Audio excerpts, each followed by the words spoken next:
Kenapa saya bilang resmi? Karena ahli yang diedarkan dari sana itu tidak ada suratnya, jadi bisa saja dia ditendang keluar ya. Tapi atas belas kasihan kita dia ya. Kenapa? Karena kita ingin dengarkan dan ternyata zong benar-benar telak tadi sebenarnya. Gitu. Karena kita membawa semua yang bisa masuk akal. Mereka hanya mendinai dan tidak ada.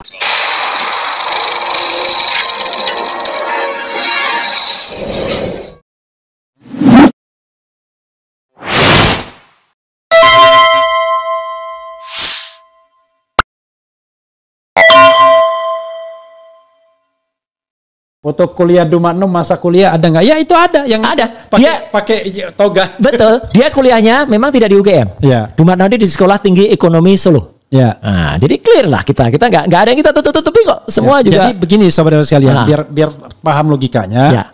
Kalau misalnya ada konspirasi ingin membuat ijazah palsu kan katakanlah karena ijazah asli tidak ada. Ya. Dan itu baru akan dimulai baru terjadi tahun 2000 di atas 2010. Di atas 2010 2012 kan? Atau apa gitu. 2012 atau something. Kalau pakai teorinya ini Victor kan 2012 ketika mau mendaftar Pilkada DKI. Maka yang paling sulit adalah mencari foto masa lalu. Kan foto masa lalu kita belum tentu match. Betul. Belum tentu ada. Belum tentu ada, ya kan? Kalau kita mau reproduksi iya, tapi kalau nggak ada gimana? Atau misalnya dia mau cari dari foto kegiatan biasa, yang nggak bisa digunakan untuk pas foto. Iya, nggak bisa. Pokoknya harus pas foto. Iya, kecil kan juga. Misalnya foto ketika di Silvagama misalnya, ya. Atau foto ketika yang disebut itu KKN, ya nggak bisa itu pakai foto. Jadi ketika dipakai ijazah itu, waduh, karena nggak ada, ya cari yang mirip.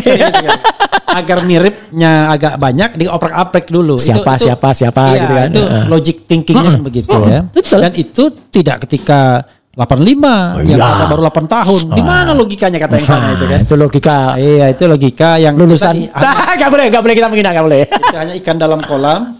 Kalau kita mau lihat ikan bukan. Ini kita mau ngobok-ngobok biar ikannya lari gitu ya. Oke, Mas Roy, luar biasa kita ya. Terima kasih. Mudah-mudahan ini bermanfaat bagi saudara sekalian. Ya. Wrap up Mas Roy dan mungkin sekalian closing statement. Oke, jadi alhamdulillah ya. Tadi saya Dr. Ismon, Dr. Tifa dan juga Dr. Taufik itu telah dihadirkan selaku ahli ya resmi dan kami ada tugasnya bersurat itu di acara gelar perkara khusus di ruangan Auludi Jamin lantai 10 di Rawasidik Mabes Polri ya. Kenapa saya bilang resmi? Karena ahli yang dihadirkan dari sana itu tidak ada suratnya, jadi bisa saja dia ditendang keluar ya. Tapi atas belas kasihan kita dia ya. Karena apa? Karena kita ingin dengarkan dan ternyata zong ya, tidak ada yang ditampilkan sama sekali. Dan tadi kami semua menampilkan prestasi sesuai dengan bidang kami masing-masing ya. Pak Taufik dari sisi hukum pidana, Dr. Ismon dari sisi digital forensik, saya dari sisi telematika, dan Dr. Tifa dari pengetahuannya soal medik ya. Nah, alhamdulillah kalau kami lihat tadi ya, dan ini dengan harapan mulai dari Pak Karawasidik pemimpin rapat, kemudian juga ada dari Kompolnas, Komnas HAM, DPR itu menyimak ya gitu. Mereka ada? Ada. Loh, ketika presentasi itu mereka ada. Oh ya, Kompolnas ada. Ada, Kompolnas ada. Mas Roy tadi nggak ngasih tahu soalnya. Ada di depan tadi aku ngasih tahu.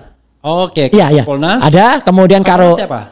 Kompolnas itu Pak siapa tadi? Apa namanya yang kolektor sepeda itu lah, yang dulu Komnas HAM kalau nggak salah dia. Khairul Anam, Pak. Siapa? Oh, Khairul Anam. Iya. Ada. Kemudian ada Divkum. Oh, baru terpilih dia. Iya, baru kemudian ada Divkum dari Mabes Polri ada, Divisi Hukum. Kemudian ada anggota DPR. Propam, anggota DPR Komisi 3. Siapa? Aduh, saya tadi lupa namanya. Dari partai? Oke, enggak apa-apa. Ada tapi ya. Ada. Okay. Komnas HAM ada juga. Ada. Jadi tadi yang diundang itu yang dari pihak luar ada beberapa. Kemudian dari jajaran di TV itu banyak ya. Kemudian dari pihak terlapor ya, kuasa hukum Jokowi ada total ada sekitar 6 orang termasuk. Jadi di ruangan itu ada 50 orang. Ada. Ruangannya bundar. Enggak, kotak. Oh, kotak.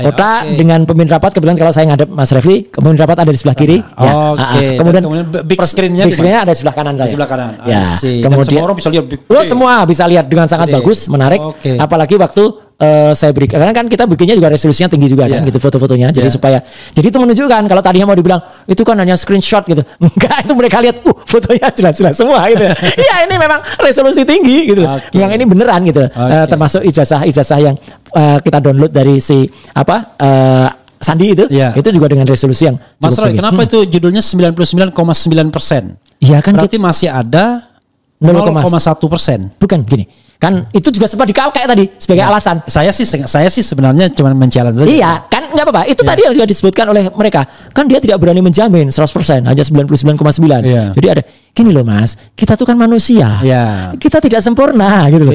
Yang sempurna 100% itu hanya yang Maha Kuasa, Allah Subhanahu wa taala. Itu aja. Udah. Karena itu juga dipermasalahkan anggota DPR kan yang kemarin saya debat sama saya soal Fufu-Fafa. Oke, iya. Sebenarnya menurut Mahasiswa itu 99,9% itu. Ya, tapi kan berarti masih ada. Kita nanti terima juga yang 99,9%, 0,1% juga kita terima kan gitu ya. Dan satu hal lagi yang yang ini bilang, kan kalian itu kan ngomong 9,9% itu kan dari Roy Suryo semua. Kalian sendiri nggak percaya. Siapa yang nggak percaya? Kan kita ngikutin Mas Roy itu karena kita percaya.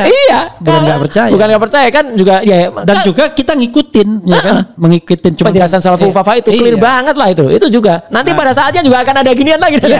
Tapi untuk itu kita manfaatkan tantangan dari Doli. Doli bilang ya udah datang aja. Saya bilang loh. Nah kapan itu datang? Nah nanti saya minta Purnawirawan. Betul. Datang minimal dari fraksi Golkar dulu kan. Iya gitu. Golkar. Purnawirawan datang, ngajak Mas Roy juga. Siap. Mas Roy presentasi Fufu-Fafa itu. Iya. Dengan senang. Dan ini sebagai penutup juga saya tadi juga kan di challenge juga tadi Don. Jadi artinya apakah bukti-bukti ini wartawan tapi yang tanya, Mas apakah bukti-bukti yang Mas presentasikan tuh berani atau Mas berani kalau misalnya Frono Jiwo itu kemudian dihadirkan? Lah bagus. Bagus. Dia suruh datang langsung bawa ijazah analognya itu malah akan lebih bagus. Saya periksa langsung. Paling gampang gimana kumpulkan semua tuh tamatan 85 bawa ijazah masing-masing. Nah, itu kita scan semuanya. Nah, kita scan kemudian kita uji nanti akan ketemu. Gitu loh. Benar bahwa ini ternyata identik. Ada yang 5 biji yang enggak identik.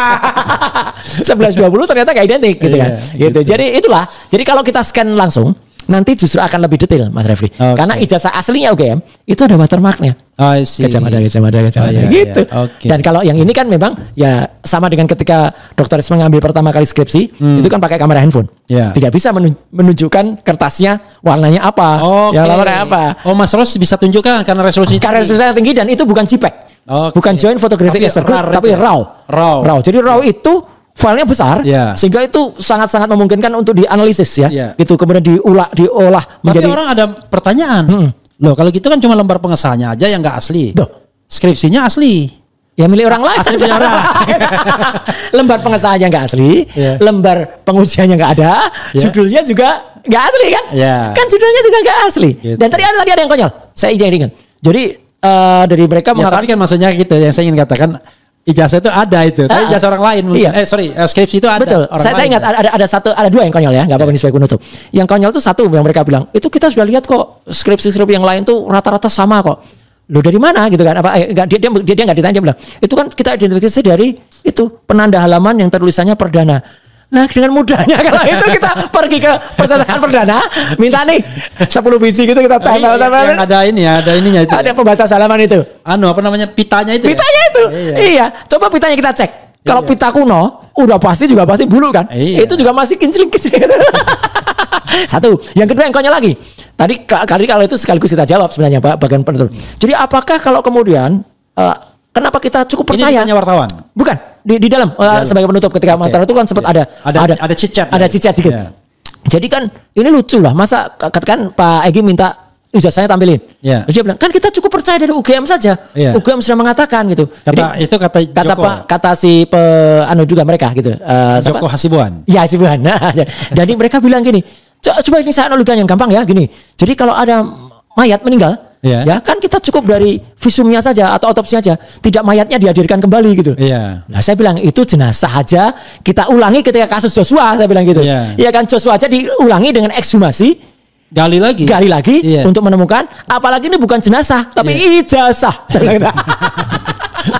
Waduh, jadi kalau jujur benar-benar telak tadi sebenarnya, gitu. Karena kita membawa semua yang bisa masuk akal, mereka hanya mendinai dan tidak ada. Ya itulah eksplanasi negasi. Kalau Mas Roy bilang A, mereka kan bilang B.